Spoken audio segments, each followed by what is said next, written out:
All right, the level of mess that this body filler sanding and the grinding in here has made is at an all-time high. I just took the shop vac. Yes, the house wife vacuum cleaner, actually not shop vac, it just says shop vac, the wife's vacuum, and just vacuumed all the body filler dust out of the car.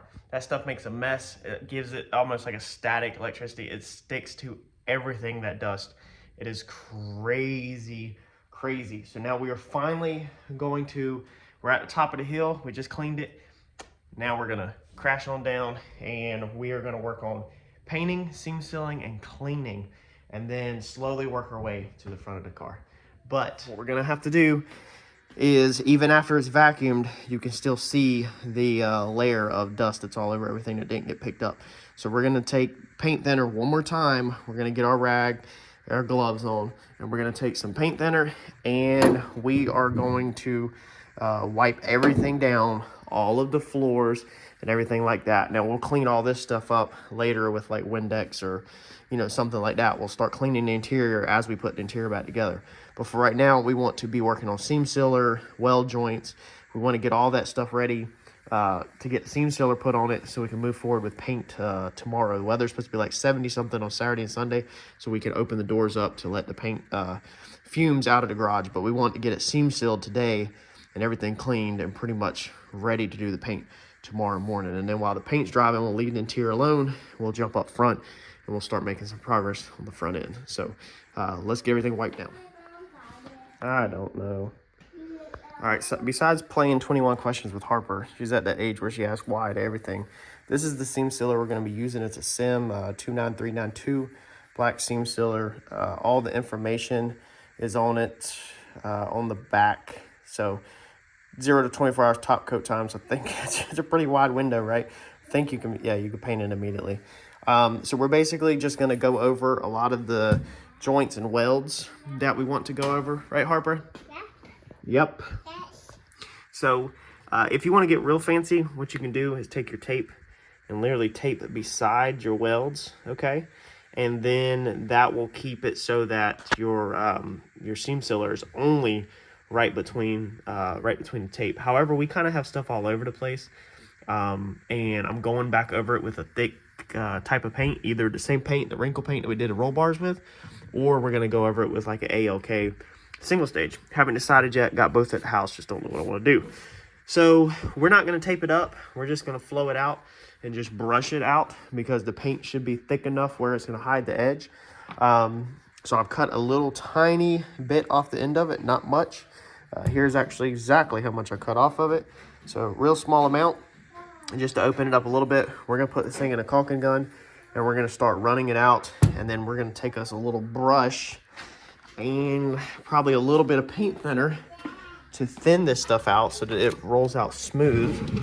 And we're just going to brush it out and basically smooth it out, y'all. All right, so I'm going to show you a sample area right here of a couple good spots. We have a weld on our floor. We have a piece of aluminum sitting on top of the floor. We have the subfloor cut out in a square with welds and tube put in it. And then we have a factory seam right there. So we're going to show you the example of this, and then I'm going to get back to knocking everything else out, and I'll show you whenever it's done. First off, definitely wear gloves. This stuff is messy, and if you don't have the proper soaps, which I have the proper soaps at the shop that will cut this stuff off of your hands. If you're just at the house like I am right now, Dawn dish soap is not going to cut this stuff off. So you'll be taking a paint thinner bath, and I've done it many times, but it sucks. So we're going to start back here, and you'll be able to see this better as I come out into the open more. But this is just where we're going to start at for right now. I'm going to lay me a little bead. Like I said, you'll see it better in a second. Just stick with me. But we're going to lay a decent bead. Then we're going to take our paint thinner. We got a little bit in the bottom of the cup. I've already done that side over there. And then we're going to run paint thinner over it. What this is going to do is break down the seam sealer so that it's not so thick, and so it lays out. Alright, so we're just going to keep on repeating. We're going to smooth every single one.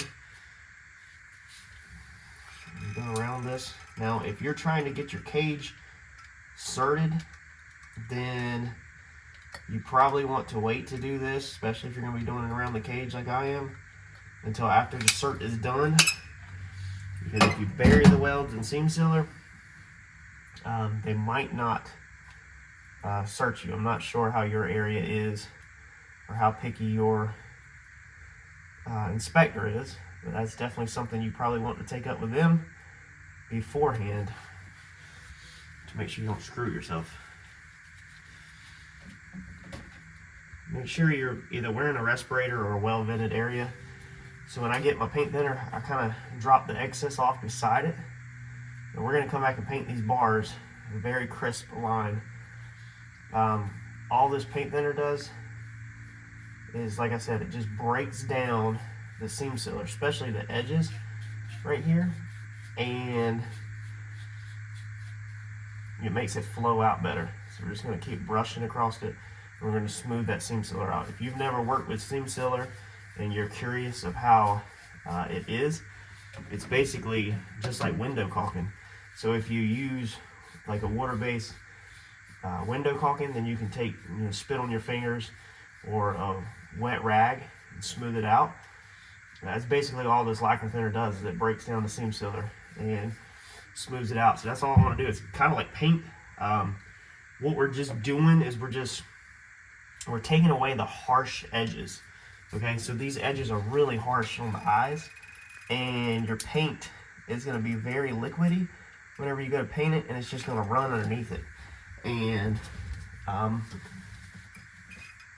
you're not going to be able to just bury this with paint unless you did a freaking ton of it. It's probably going to make a mess. So it's best to kind of go over everything beforehand with some seam sealer.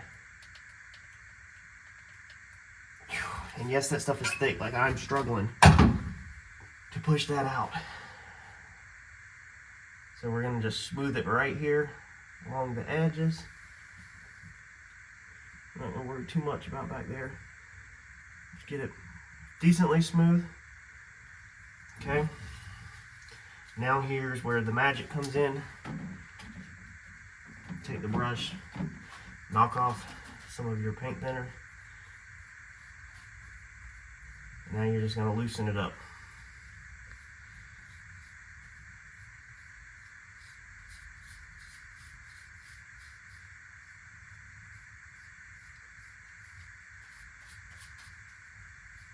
And again, this is just helping flatten it out so that it's more smooth and the edges transition into your item way better. You'll feel it start to pull on the brush. When it starts to pull on the brush, just re-dip some paint thinner. The more paint thinner you use across the product, the looser it's going to get, the more it's going to flow out.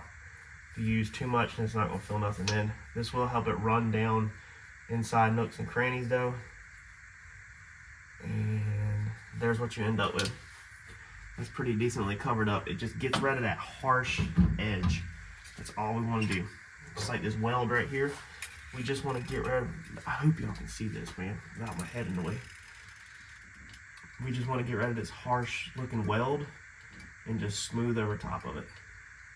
Now this car is to the point where originally these plates on this cage was bolted in, and then we went back and welded them in at a later date. So they are welded all the way around. So that is something that your inspector would want to see, that the plates are welded in. I don't plan to ever get this car certed again, probably, just because of us racing outlaw tracks, and we don't race anything that pretty much requires a cage cert. So I don't think I'll ever be wasting money on that again.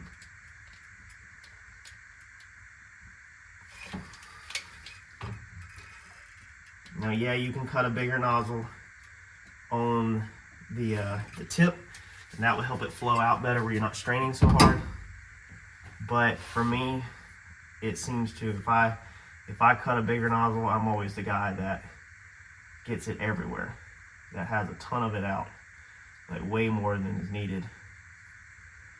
So that's why I choose to just kind of not cut the tip, just take my time. We got some 1/8 inch holes right here that we're going to try to get.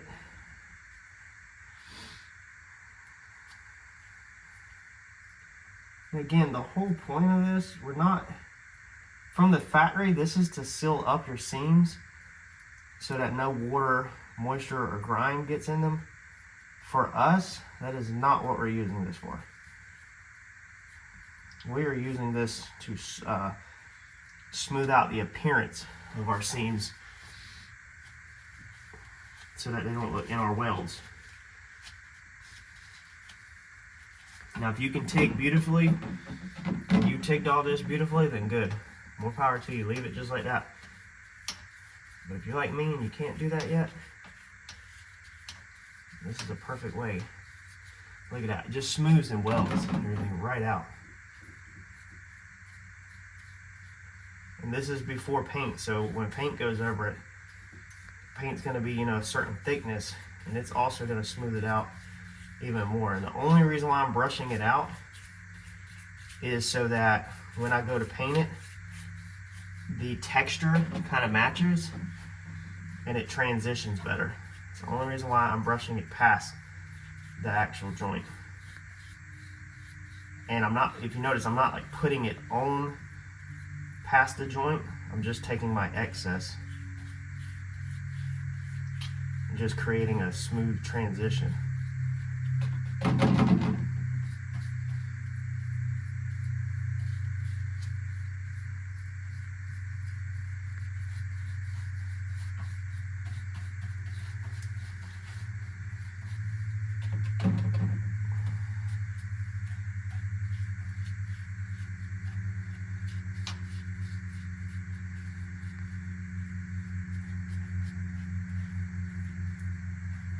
Well, if you ever have to come back and weld any of this though, this is going to be a mess.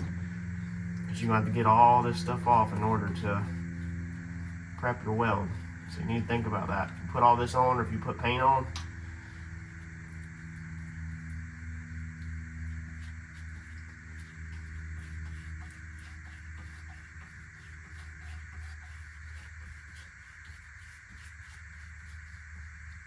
alright. See that? I don't know if you should be able to see that on camera. It looks a lot smoother. I need to take the bolts out. Honestly, they're unneeded weight, and we just simply don't need them anymore. We'll do this last seam right here so you can see a couple examples. It's pretty much the same, and then we're not going to sit here and bore y'all. I'm going to rock and roll, get it done, and then I'll show you all the end results. Now, we scrubbed. You might say, well, why did you, if you're going to put the seam sealer back, why'd you scrub off the original seam sealer? Well, the original seam sealer they used back in the 70s was like tar, and it never hardened up, and it just was crumbling. It's old, it was falling off. So that's the reason why I try to get off as much of it as I can. We're just going to put a little, this area right here just wasn't very clean. So when you have an area like this that is just dirty with old seam sealer, you can put a little bit extra in there and then take your brush and smooth it out. Because then you're basically using it as like a filler. So again, first step, smooth it with your fingers. Just kind of get it over the area that you want it in. It doesn't work very well if you take the brush and try to just straight up brush it in.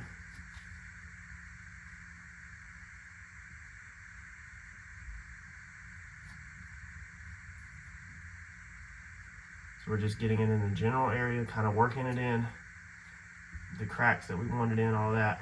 And then we're going to take our paintbrush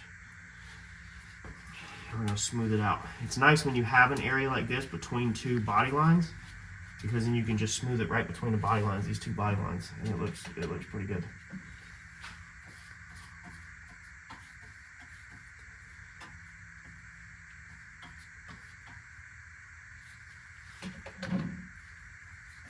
Like I said, the more paint thinner you put on it, the faster it's going to smooth out and flow out and not pull on the brush.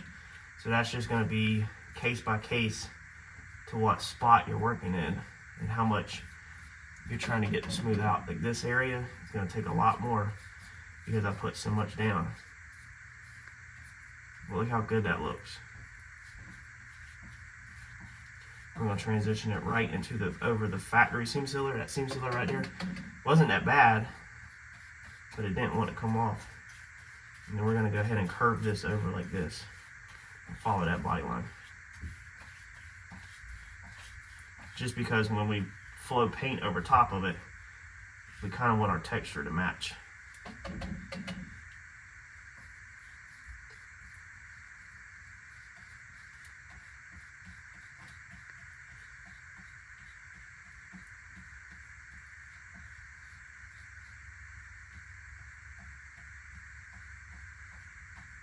And the paint thinner will basically evaporate out of the seam sealer, and then it will dry. You can also, a lot of people use wax and grease remover or paint prep. You can use that too if you don't want to use paint thinner. Just anything to cut it, basically. All you're doing is just cutting it down. There you go. So that's how that looks. That looks way better. We've took care of all of our harsh, rough looking to the eye areas, smoothed it, and now when we come back to paint it, it will be 100 times better.